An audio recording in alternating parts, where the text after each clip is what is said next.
Hello everybody, this is Pascal from Neutrality Studies. Hola a todos, soy Pascal Lotas de Neutrality Studies y hoy vuelvo a hablar con la doctora Joanna Ley, ex legisladora del KMT en Taiwán, así como ejecutiva de medios en Estados Unidos.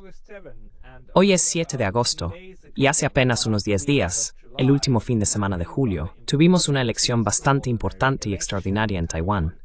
24 parlamentarios del KMT estaban bajo la amenaza de ser destituidos en una llamada revocatoria masiva o revocatoria general. Ahora bien, las revocatorias son una medida constitucional adecuada en Taiwán para destituir a los legisladores antes de que termine su mandato.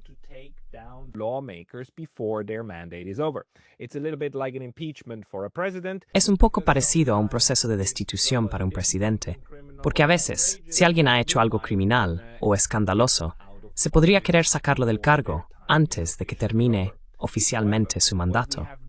Sin embargo, lo que nunca hemos visto es un ataque coordinado contra tantos parlamentarios al mismo tiempo, y todos ellos contra miembros del KMT.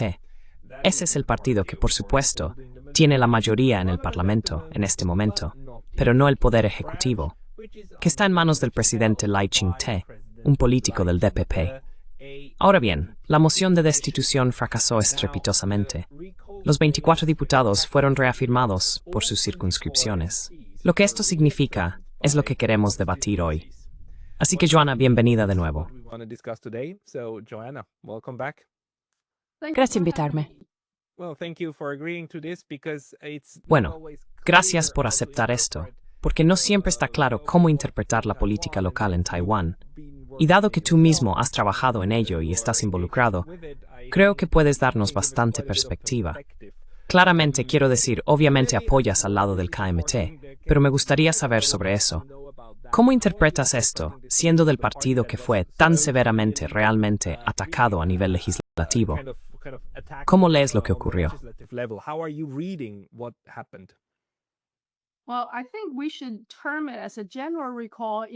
Bueno, creo que deberíamos llamarlo una revocatoria general en lugar de una gran revocatoria, que es un término utilizado por el DPP. Ellos pensaban que esta gran revocatoria les daría un gran éxito al revertir la mayoría del KPT junto con el TP. Así que el objetivo general era apuntar a los 31 distritos ocupados por diputados del KMT. Y si eran revocados, aunque solo fueran 6 o 7, entonces el DPP podría revertir la mayoría que ostenta la coalición del KMT y el TPP.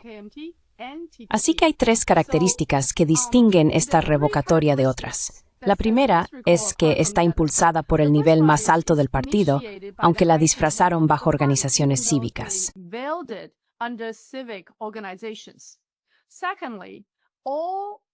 En segundo lugar, todos los diputados, los 31, fueron objeto de destitución de manera indiscriminada. Así que no hubo distinción entre buenos o malos, o entre diputados satisfactorios o insatisfactorios. El tercer punto es que no existían verdaderos motivos legales para destituirlos. No estaban implicados en corrupción, malversación, ni en ningún otro problema legal. En nuestras destituciones anteriores, normalmente había un asunto legal de por medio. Los 9 intentos fallidos de destitución de diputados individuales se basaron en razones legales. Pero esta destitución ha sido iniciada por el partido. Es indiscriminada, sin ninguna base legal y puramente por motivos políticos.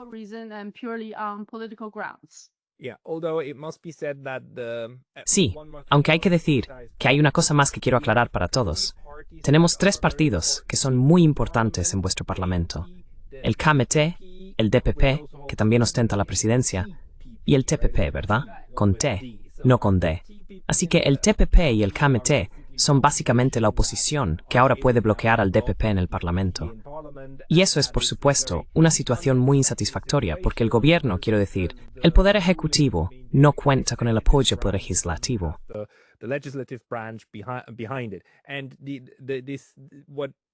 Y lo que esto parece desde fuera es un intento de revertir esa situación sin convocar unas elecciones generales, sino solo apuntando a miembros individuales. Ahora, el DPP dice en realidad que el KMT intentó contraatacarles y también revocar a miembros del DPP, pero fracasó en la fase inicial. Así que, para llevar a cabo una revocatoria, primero hay que reunir un cierto número de firmas en esas circunscripciones. Y el DPP logró hacerlo. o los simpatizantes del DPP logran hacerlo en estos 31 distritos. Pero en los distritos de los miembros del DPS, el contraataque del Cami fracasó. ¿Esa es una valoración justa?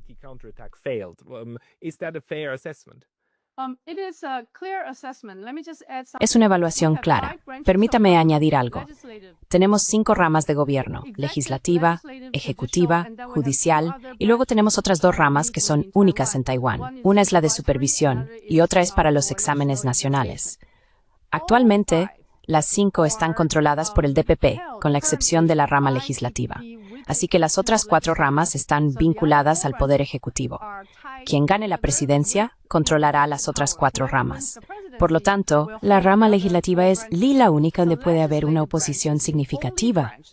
Por eso, la autoridad de la mayoría opositora sería muy crítica. Si ocurre, las 5 ramas control del DPP, lo que podría caracterizarse como un sistema totalitario.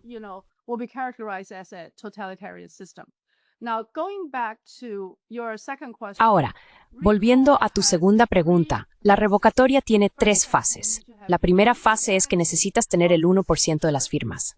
La segunda fase es que necesitas conseguir el 10% de las firmas para poder convocar una elección, una votación.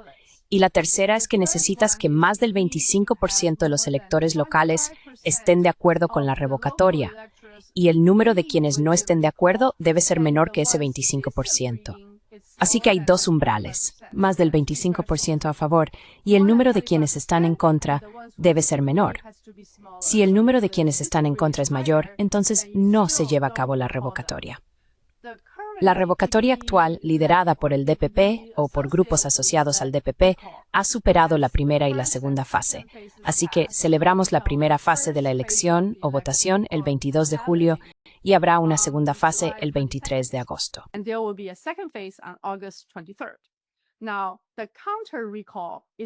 Ahora, la contrarrevocatoria es en realidad una medida defensiva.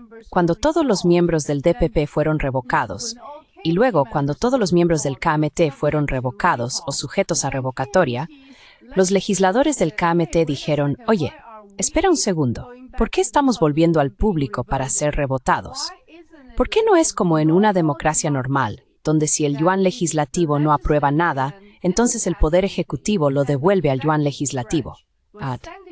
Si el yuan legislativo sigue sin estar de acuerdo, entonces se disuelve el Congreso y se convoca a una reelección general para obtener un nuevo mandato. Así que ahora, con esta llamada revocatoria general, solo los miembros de la oposición fueron reelegidos o están sujetos a reelección.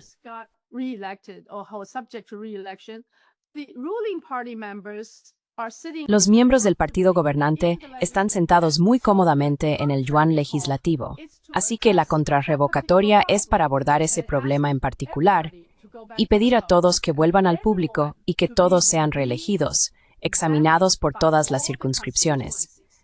Sin embargo, las revocatorias lideradas por grupos relacionados con el KMT estuvieron sometidas a un escrutinio extremadamente alto por parte de la Fiscalía, la Policía y los fiscales, y luego fueron llevadas a los tribunales.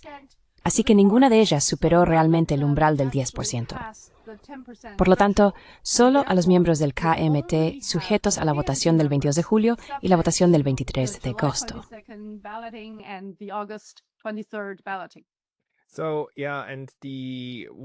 Sí, y una de las cosas que el DPP sigue diciendo es que no inició esa moción de destitución como partido.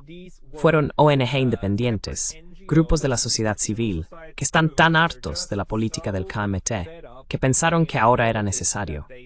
Creo que la acusación contra los 31 legisladores es que son demasiado pro-China, que no apoyan lo suficiente a Taiwán, que básicamente son traidores, y por lo tanto deben ser destituidos. Pero el DPP no tuvo nada que ver con esto. Esa es la postura oficial del partido.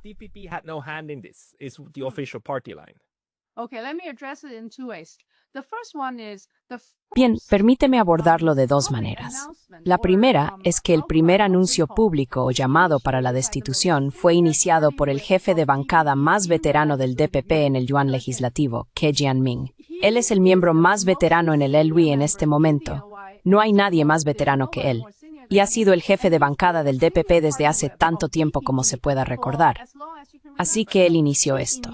Luego tienes a muchos grupos cívicos organizando movimientos de destitución a nivel de distrito, recogiendo firmas y así sucesivamente. Eso es correcto. Pero hacia el final, antes del 22 y 26 de julio, empezando por Lai Ching-te, Cho Jung-tai y también el ministro de Asuntos Internos, todos los diputados y muchos funcionarios locales subieron a las plataformas de esas organizaciones cívicas y llamaron a la gente a destituir a los miembros del KMT.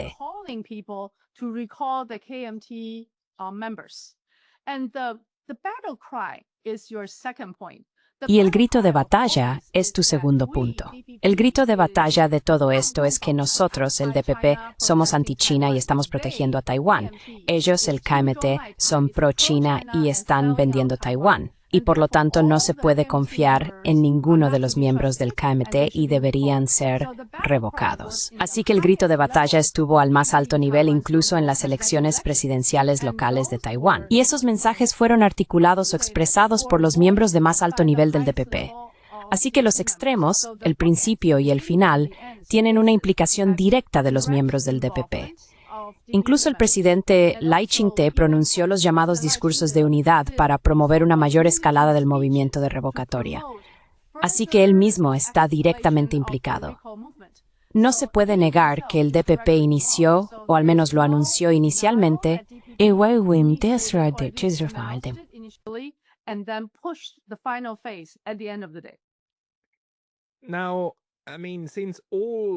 Bueno, quiero decir, dado que los 24 procesos de destitución que tuvieron lugar hace 10 días fracasaron, el electorado eligió volver a nombrar a estas personas.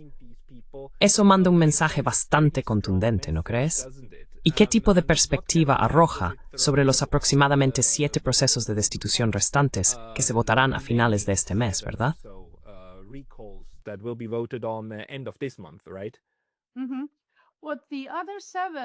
Bueno, los otros 7 son más difíciles de ser derrotados, entre comillas, por el DPP porque no superaron el umbral inicial del 10%, el umbral del 10% de la segunda fase, y tuvieron que ser retrasados para que estén en la segunda fase. Así que estos son jugadores más veteranos, políticos, con un apoyo local más fuerte, por lo que son más difíciles de revocar. Sin embargo, el uso de fuerzas fiscales o judiciales probablemente seguirá desempeñando un papel, y también las organizaciones que gestionan esta elección o el propio mecanismo electoral pueden seguir influyendo. La gente todavía tiene que ser muy cautelosa.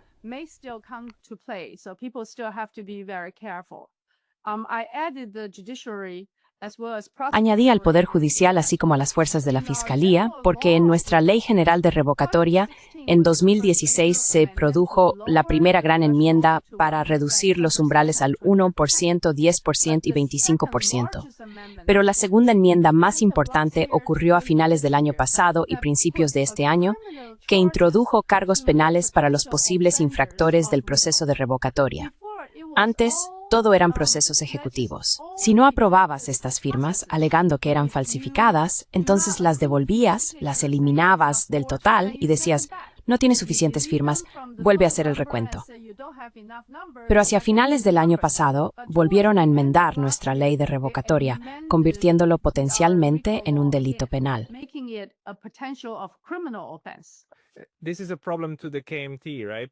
Esto es un problema para el KMT, ¿verdad? Porque en el KMT recuerda que intentaron lanzar una moción de destitución contra miembros del DPP y ahora hay personas bajo investigación por falsificación. Así que, en realidad, los simpatizantes del DPP están diciendo, mira, el KMT no solo intentó contraatacar sin éxito, sino que incluso falsificaron las firmas para lograr una destitución. Y básicamente son criminales. De todos modos, ahora están siendo investigados, y eso se relaciona con esta forma más estricta de contar las firmas para una destitución.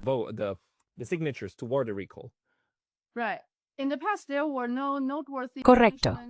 En el pasado, no había un castigo significativo por errores en las firmas de revocatoria, porque había muchos grupos cívicos saliendo a recoger números y firmas. Así que algunas personas podían haber firmado incorrectamente, mientras que otras podían haber saboteado intencionadamente tu esfuerzo dándote números erróneos para desacreditarte, ¿verdad? Así que había mucho potencial de uso indebido. Pero hacia el final, en diciembre y a principios de este año, la ley cambió de modo que ahora las personas pueden enfrentarse hasta 5 años de prisión, haciendo posible incluso encarcelar a la gente antes de que las pruebas sean claras.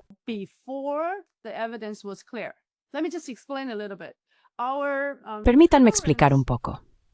Nuestras normas actuales permiten encarcelar a personas en régimen de incomunicación, impidiéndoles comunicarse con nadie, si se sospecha que han cometido un delito grave, que se define como aquel que conlleva una pena de hasta 5 años de prisión. Así que el año pasado, cuando esto se revisó, se hizo posible que los fiscales solicitaran el encarcelamiento de cualquier persona que hubiera cometido la llamada falsificación de firmas. Se revisó esta ley cuando el comité ya tenía la mayoría en el yuan legislativo.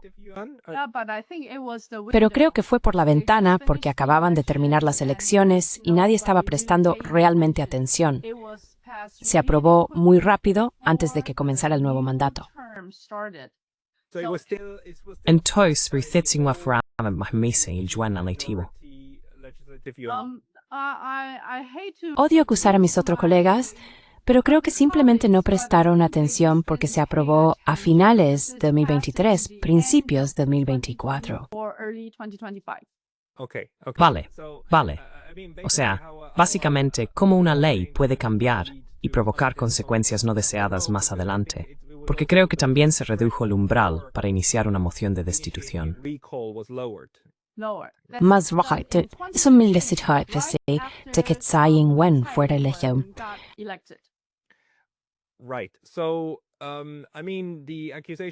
Correcto.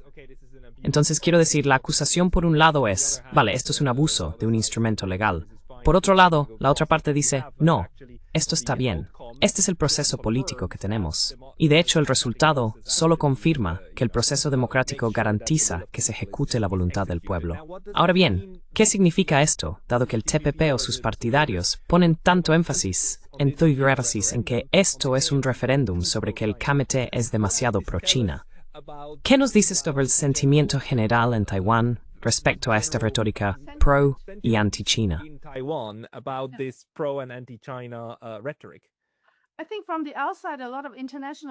Creo que desde fuera, muchos medios internacionales hicieron exactamente ese comentario, diciendo que dado que lo habéis convertido en un referéndum y el referéndum ha hablado.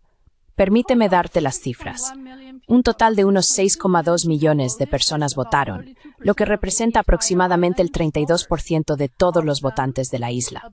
De ellos, alrededor de 1,6 millones votaron a favor de la destitución, es decir, el 26,4%. Otros 2,3 millones votaron en contra de la destitución, lo que supone el 37,4%, una diferencia del 11%. Así que si se trata de un referéndum, el referéndum no fue aprobado. De hecho, fue rechazado por aproximadamente un 11% de al menos un tercio de todos los votantes en Taiwán. Sin embargo, votantes, no personas.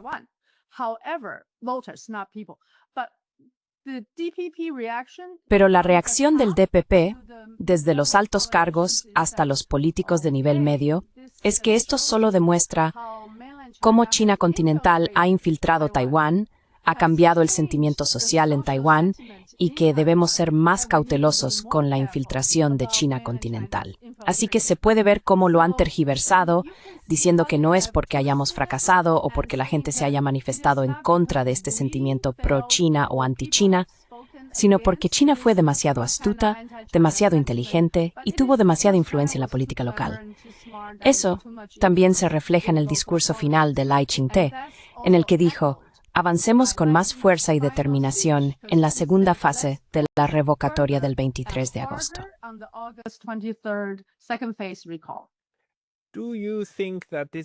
¿Crees que esto es realmente cierto?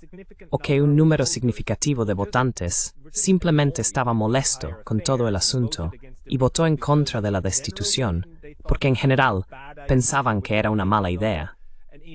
Eso haría que no fuera una cuestión de sentimiento pro o anti-China, sino más bien una cuestión sobre cómo la gente utiliza el sistema político para derribar a sus rivales. Y en segundo lugar, ¿crees que hubo injerencia en este asunto? Centrémonos quizá en la acusación. ¿Intentó China de alguna manera, forma o modo, de manera encubierta o abierta, a través de declaraciones públicas, influir en el resultado?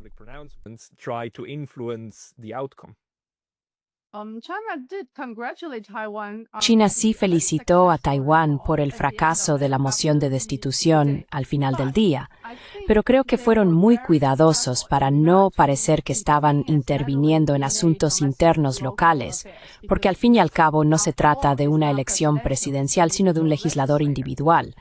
Pero también estamos viendo otra fuerza en juego aquí. Hay una influencia muy fuerte en las redes sociales y en el monitoreo de datos por parte de un grupo apoyado por Estados Unidos. Así que se podría decir que tal vez hay injerencia internacional, pero no es solo China, también podría haber implicación de Estados Unidos. Pero permíteme volver a cómo reaccionó la gente.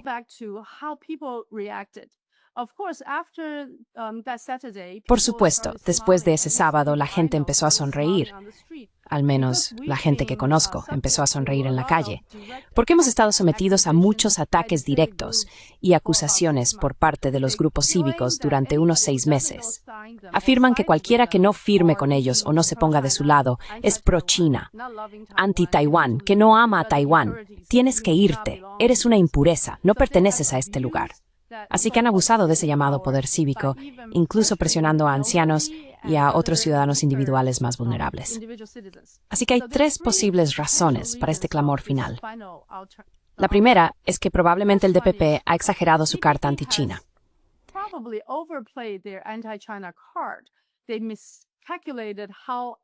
Calcularon mal cómo se sienten las personas en Taiwán. El sentimiento anti-China fue mal calculado o mal representado por todos los movimientos cívicos, porque ese era su principal punto en la plataforma del partido. En cada proceso de destitución de un legislador, tienen que presentar una razón, explicando por qué están destituyendo a esas personas. Se les acusa de ser pro-China y de no amar a Taiwán. Así que eso es universal. No se puede negar que ese es el tema principal de esta campaña. Pero probablemente el DPP calculó mal el sentimiento anti-China en Taiwán. La segunda razón, creo, es realmente racional. Muestra la resiliencia y la fortaleza de los movimientos democráticos en Taiwán y lo sólidos que somos. La gente espera que el gobierno haga lo correcto.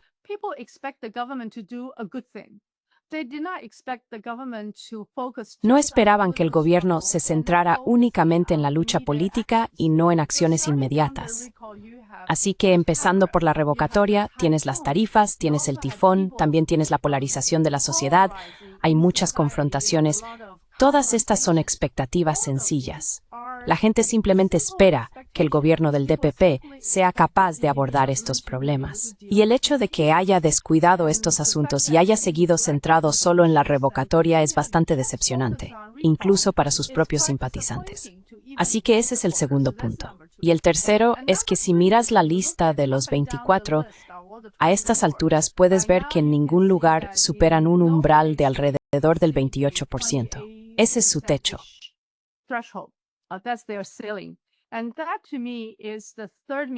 Y eso, para mí, es el tercer error de cálculo del DPP. El DPP sobreestimó su apoyo utilizando la carta anti-China. Esperaban atraer a más personas a su bando para destituir a los legisladores del KMT, pero no superaron su base. Sus partidarios principales hasta la fecha, analizando 24 distritos, siguen siendo alrededor del 28%. Así que los 3 factores nos dieron el resultado final de que el desacuerdo supera al acuerdo en un 11%. Más personas están en desacuerdo con este enfoque. Y, por cierto, la participación electoral es del 66%, lo cual es extremadamente alto, casi exactamente igual que en nuestra elección presidencial, que es del 70%. Así que se puede ver que las fuerzas polarizadoras están presentes. Todos los que tenían derecho a votar salieron y votaron y expresaron su opinión.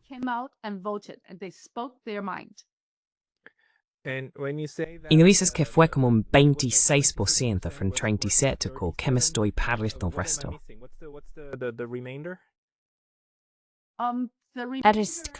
No votaron. Ah, de todo. Sí, porque se basa en el número total de votantes. Ah, claro, claro. Right. Electores elegibles. Right. Okay, of the total cake of eligible voters. Correcto, Right, okay, correcto, correcto. and then, Bien, let's del total de discuss votantes a little elegibles. bit again about these, Vale, de acuerdo. NGOs. Y luego quizás podríamos hablar un poco más sobre estas ONG, porque en cuanto escuchamos esto, al menos en el contexto de Europa, uno piensa inmediatamente en las formas en que las instituciones de Estados Unidos intentan influir en la política exterior. Y ya sabemos con certeza que la National Endowment for Democracy y USAID tienen programas enteros para fomentar ONG en países extranjeros, con el fin de ayudarles a crear una especie de fachada de movimiento cívico que luego respalda los intereses estadounidenses en el extranjero.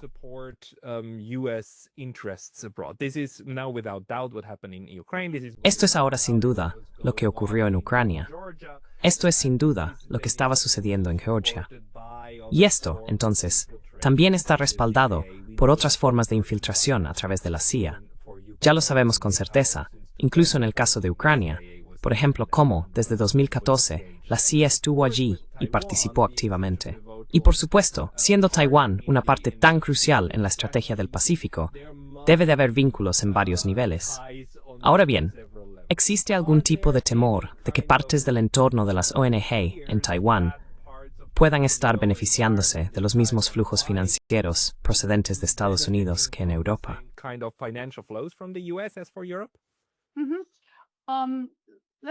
Digamos que en este caso particular de destitución no hay pruebas de una implicación directa de Estados Unidos. Y eso es razonable porque no se trata de un cambio de régimen.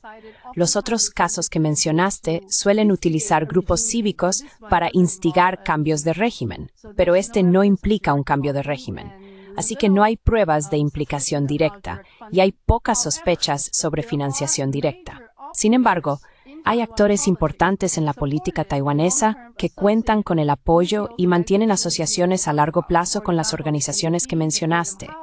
Por ejemplo, la NED, Freedom House y la Open Society Foundation. Dos de ellas son especialmente destacables. Uno es Shen Boyang, que actualmente es legislador del DPP. Es diputado por lista, así que no pasó por una elección de distrito.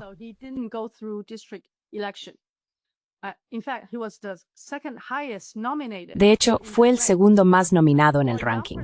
Que una persona joven ocupe ese puesto hace que la gente sospeche que tiene algo que ver con sus relaciones a largo plazo con Estados Unidos. Y cuenta con el apoyo de NED, Freedom House y la Open Society Foundation, con financiación rastreable. Además de eso, actualmente dirige Doublethink Lab. Para su audiencia, sabrán qué es Doublethink Lab. Se está utilizando en muchas sociedades. Así que tiene una posición muy destacada dentro del DPP y vínculos con Estados Unidos en lo que respecta a los llamados movimientos democráticos basados en valores a nivel mundial. Y ocupa un puesto clave en este proceso de destitución general. Se pronunció, estuvo en muchos mítines y fue uno de los portavoces más destacados de la destitución general.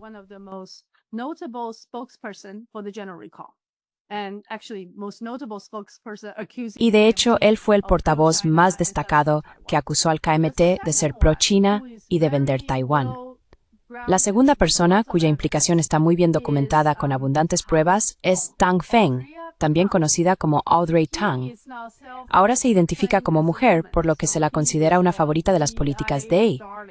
Audrey Tang contó con el apoyo de Estados Unidos y por ello ocupó un cargo de ministra sin cartera y más tarde se convirtió en ministra de Asuntos Digitales. Ella fue quien estableció todos los sistemas de verificación de hechos, monitorización digital y supervisión de redes sociales para el gobierno. Y el gobierno ha gastado enormes sumas de dinero en librar una guerra en línea. De hecho, existen muchas organizaciones dedicadas a la guerra en línea.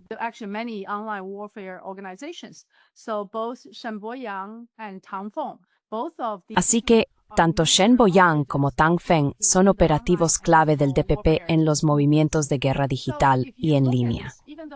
Si observas esto, aunque puede que no haya una implicación directa, durante la anterior administración, porque creo que la actual es algo diferente, existía una conexión muy fuerte con los movimientos de Taiwán en cuanto a ser un socio de valores, apoyar su agenda de diversidad y así sucesivamente. Por lo tanto, se puede decir que existen alineamientos estratégicos incrustados dentro de la alta dirección del DPP y en el yuan legislativo que respaldan a los llamados grupos cívicos en la organización de campañas locales para destituir a miembros del KMT.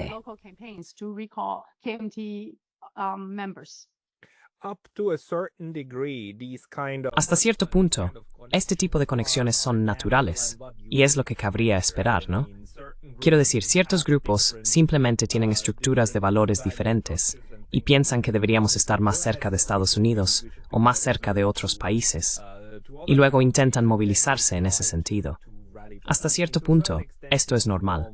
Donde se vuelve anormal es cuando la toma de decisiones se externaliza, y tienes lugares como la Embajada de Estados Unidos dirigiendo básicamente ciertos esfuerzos que luego desembocan, digamos, en manifestaciones masivas.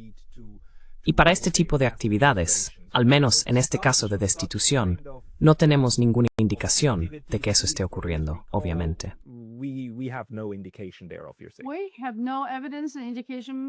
No tenemos pruebas ni indicios, no tan claros como durante el movimiento Girasol. El movimiento Girasol y el movimiento de Hong Kong tenían indicios claros de participación directa e incluso de que había sedes centrales ayudándoles a establecer estrategias. Pero creo que es importante señalar que personas como Shen Boyang, que ha estado involucrado y apoyado por esas organizaciones, las organizaciones estadounidenses durante mucho tiempo antes de que aparecieran en la arena política. Y aún hoy, mientras ocupa un cargo político en el yuan legislativo como legislador, su familia sigue ganando dinero en China continental, incluso mientras él acusa a otros de ser pro-China.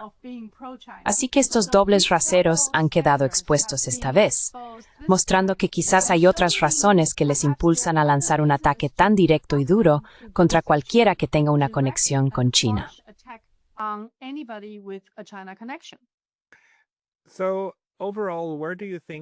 Entonces, en general, ¿dónde crees que nos deja esto ahora que se avecina una segunda ronda de revocatorios, con, por ejemplo, 7 legisladores más?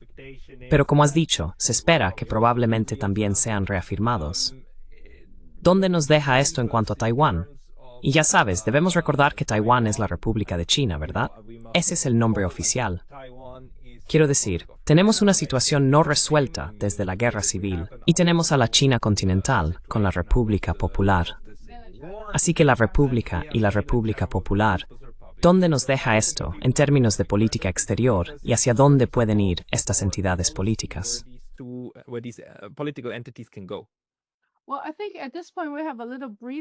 Bueno, creo que en este momento tenemos un poco de margen de maniobra. Si los 31 diputados fueran destituidos, entonces sería fácil para China concluir que no hay potencial para una negociación política a través del Estrecho de Taiwán, porque entonces el DPP diría que tiene el mandato del pueblo y controlaría las 5 ramas del poder. China podría entonces concluir que no hay posibilidad de una resolución pacífica y podría optar por otra vía. Así que, en este momento, dado que esta destitución se ha detenido y la destitución del 23 de agosto también se detendrá, eso espero, entonces el DPP no podrá afirmar que tiene el mandato del pueblo para declarar la independencia de Taiwán o para aumentar aún más las tensiones a través del Estrecho de Taiwán.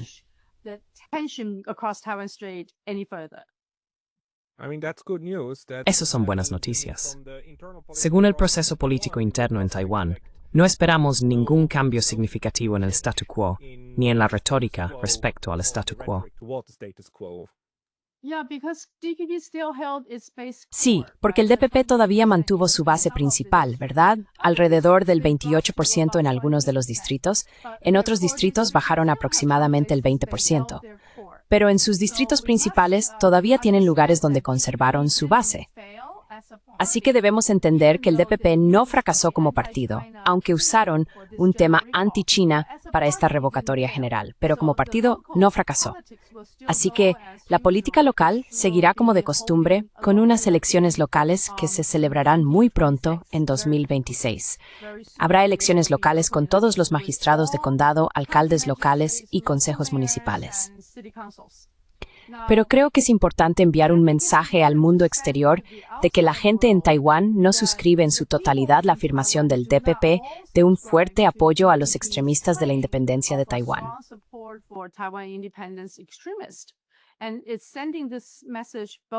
Y está enviando este mensaje tanto a China continental como a Estados Unidos y con suerte al resto del mundo que quiere hacer de caballeros blancos y venir a rescatar a Taiwán del gran lobo feroz al otro lado del estrecho de Taiwán.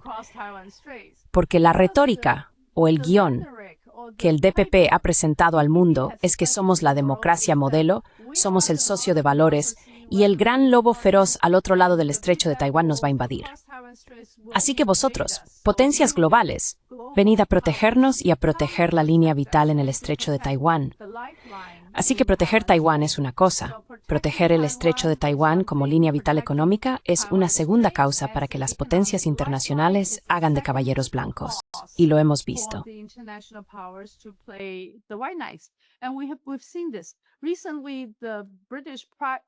Recientemente, el ex primer ministro británico vino a Taiwán y dijo que está dispuesto a apoyar a Taiwán si hubiera tensiones. Tienes a los franceses, los holandeses y los británicos viniendo a nuestro lado del mundo y diciendo que serían nuestros caballeros blancos. Así que, si la gente fuera de Taiwán piensa que todos quieren ir a la guerra por la postura de independencia de Taiwán de Lai Ching-te y que estamos dispuestos a sacrificarnos hasta el último hombre, por lo tanto, tienen que venir a ayudarnos. Entonces podrían tomar una decisión estratégica equivocada. Pero esta vez la moción de destitución está enviando un mensaje diferente diciendo que, oye, espera un segundo, la mayoría de la gente en Taiwán en realidad quiere mantener el statu quo. Y de hecho en el ámbito político sigue habiendo división. No es una postura universal de apoyo al presidente actual.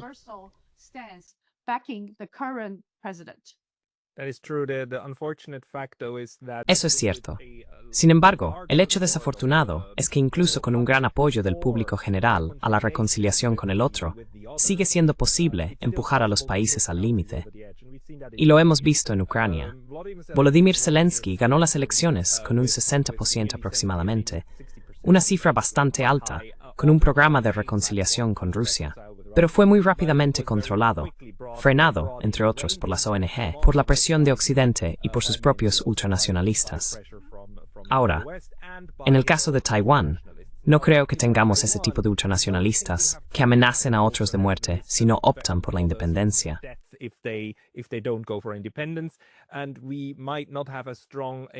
Y puede que no tengamos una red sólida de ONG que impulse medidas escalatorias.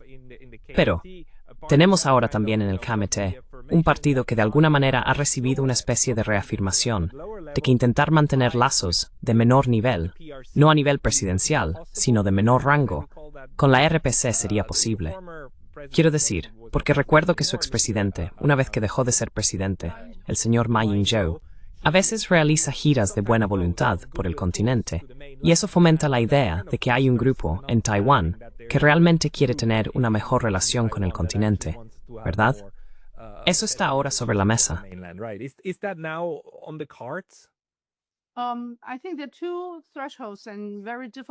Creo que hay dos umbrales que son muy difíciles de superar para el KMT y tienen que trabajar en conjunto con el TPP.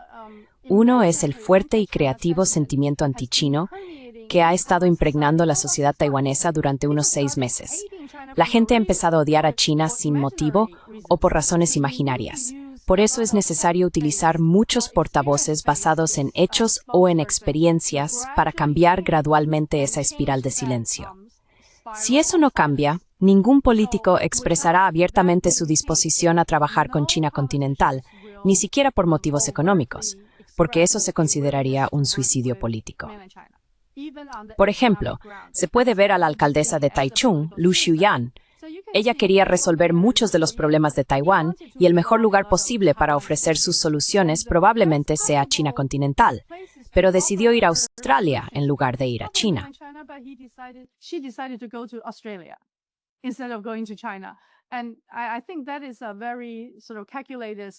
Y creo que eso es un movimiento político muy calculado e inteligente, no exponerse a una gran crítica sin tener resultados sólidos y beneficiosos. Así que en primer lugar está el zeitgeist. El sentimiento general tiene que ir cambiando poco a poco. Y estamos viendo un poco de luz en ese sentido. Hay un youtuber que se llama Wang Zhang, que es un personaje muy interesante. Era un crítico del KMT, pero fue a China y vio con sus propios ojos cómo había sido engañado por el DPP. Así que ahora es enormemente popular y tiene muchísimos seguidores. Y ha llegado a los jóvenes de una manera increíble, personas a las que tú y yo no podríamos llegar. Así que habrá mucho sentimiento personal y testimonios personales que irán cambiando poco a poco este error y esta desinformación.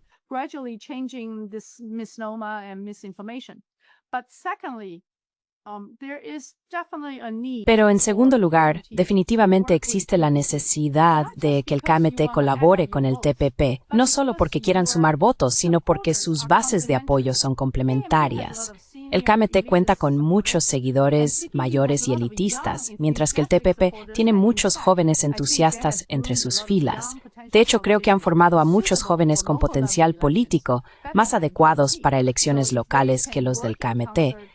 Así que si logran trabajar juntos, aunque sus plataformas nacionalistas sigan siendo diferentes, ambos están dispuestos a colaborar con China, pero sus estrategias para avanzar son distintas.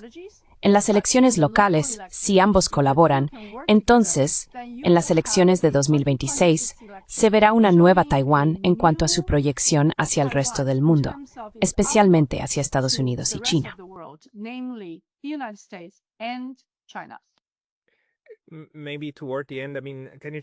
Quizás al final, quiero decir, ¿puedes explicarme cómo es posible que políticamente siga siendo tan difícil colaborar con el continente, incluso a nivel provincial, cuando de hecho China, el continente, es vuestro mayor socio comercial? En términos de importaciones y exportaciones, es el más grande. Quiero decir, los bienes van y vienen, los servicios también, hasta donde sé.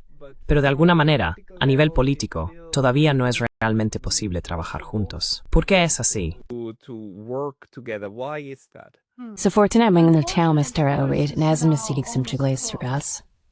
El turismo está casi completamente cerrado.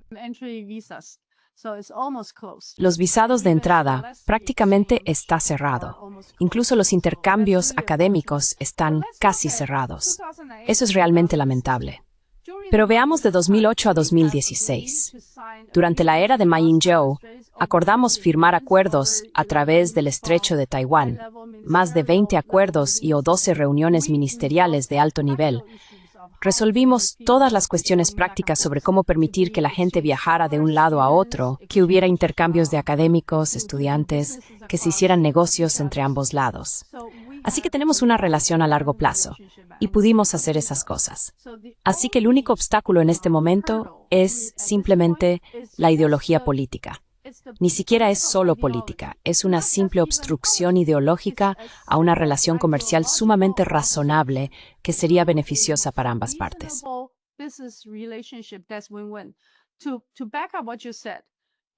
Para respaldar lo que has dicho, en cuanto a los aranceles que enfrentamos por parte de Estados Unidos, si miras más allá de los semiconductores, lo que vendemos a Estados Unidos son productos de manufactura intermedia y de bajo margen. Lo que vendemos a China continental tiene un alto margen. Así que su contribución a la riqueza de Taiwán es mucho mayor que incluso el total del comercio.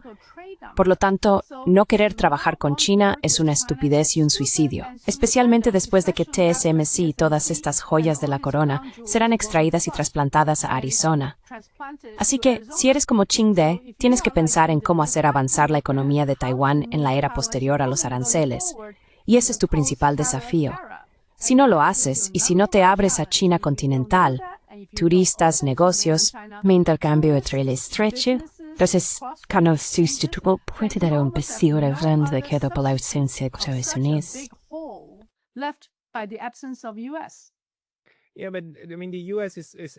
Sí, pero quiero decir, Estados Unidos también impone aranceles muy altos a Taiwán. Y el tipo de políticas extractivas que sigue Estados Unidos también son algo de lo que Taiwán forma parte. Entonces, ¿crees que también dentro del DPP, esto llevará a una reconsideración de su enfoque de política exterior y de su enfoque económico?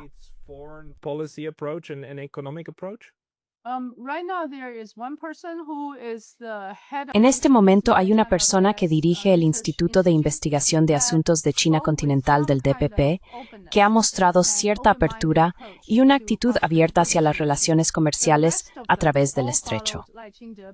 El resto sigue a Lai Ching-te, porque Lai Ching-te no solo persiguió a Ko Wen-je, quien fue líder y presidente del TPP, sino que también persiguió a líderes del KMT. Además, persiguió a la oposición dentro de su propio partido. Así que hay personas que no pertenecen a la facción de Lai Ching-te, que están siendo sometidas a las mismas investigaciones judiciales y acusadas de malversación de fondos o uso indebido de fondos de campaña, y así sucesivamente. Por lo tanto, Lai Ching-te es muy severo y tiene mano de hierro dentro de su partido, contra los partidos de la oposición y contra el resto de la gente. Mantiene una línea muy estricta. Así que, si aún estás en el DPP y quieres ser nominado el año que viene, tendrás que trabajar bajo las directrices que te marque Lai Ching-te.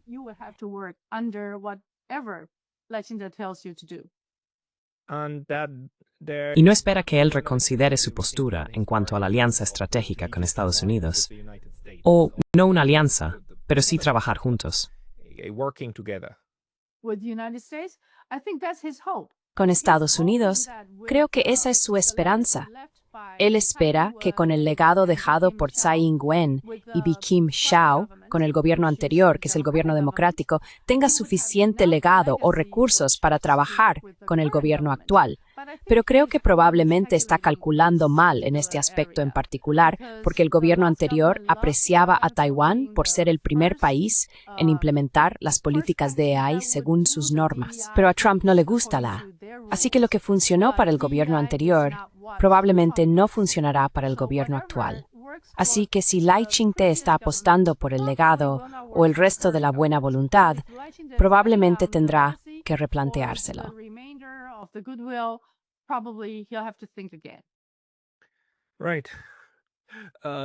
Correcto. El problema es que, en Estados Unidos, hagas lo que hagas para cumplir con sus requisitos, el objetivo cambia prácticamente a diario. Joanna, hemos olvidado mencionar algo que siga siendo importante sobre la situación actual de Taiwán, o hemos cubierto en términos generales los aspectos más relevantes de Taiwán. Hay algo que me gustaría añadir, que tiene que ver con el poder judicial.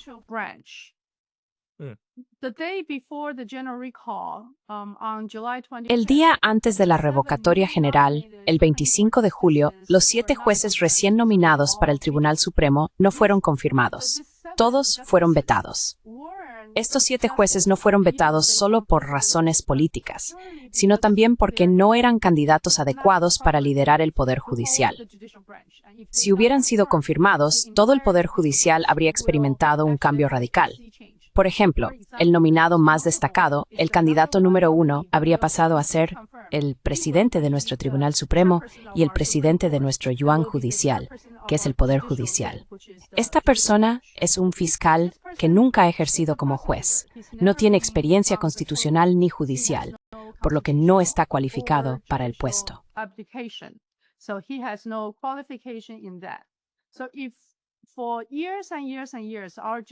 Así que si durante años y años nuestra reforma judicial ha consistido en separar los poderes de la Fiscalía, que están entrelazados con el Poder Ejecutivo, del Poder Judicial, los sistemas de tribunales, intentamos separar estos dos para preservar cierta independencia. Si utilizamos al jefe del sistema de Fiscalía para dirigir el sistema judicial, los tribunales, eso envía una señal muy fuerte a todo el sistema judicial. En lo civil, en lo penal y en los tribunales administrativos, e incluso al Tribunal Supremo y al Tribunal Constitucional. Así que los 7 fueron vetados. Por poco evitamos otra posibilidad de que el sistema judicial fuera completamente revertido y quedara bajo el control del actual Poder Ejecutivo. Preservamos, al menos nominalmente, la posibilidad de separación de poderes y equilibrio de poderes. En general, quiero decir, no es solo la revocatoria, sino también esta decisión judicial la que demuestra que actualmente las diferentes fuerzas políticas dentro de Taiwán se están equilibrando entre sí, ¿verdad? Ahí es donde estamos. Exacto. Y eso se debe todavía al canon del KMT y el TPP en el Yuan legislativo. Si la moción de destitución fue sobre destitución, no habría ninguna protección con un sistema con las 5 ramas bajo el mismo líder o el mismo partido. Right. Of course, the DPP will say like, no, no, no. Correcto. Por supuesto, el DPP dirá, no, no, no, todo esto sería justo, transparente, correcto, y solo por los mandatos otorgados. Pero quiero decir, aquí es donde entra en juego la retórica política. Joanna Ley, esto ha sido muy interesante. Si la gente quiere seguirte, tú también hablas regularmente en chino, ¿verdad? ¿En los medios taiwaneses? On Taiwanese media. Regularmente en CTI hay un programa de comentarios los domingos por la noche y participo en el programa de forma habitual. Okay, if you want De acuerdo. Si quieres seguir a Joanna Ley y hablas chino, entonces mira CTI Sunday Night. Joanna Ley, muchísimas gracias por tu tiempo hoy. for your time today. Gracias, Pascal.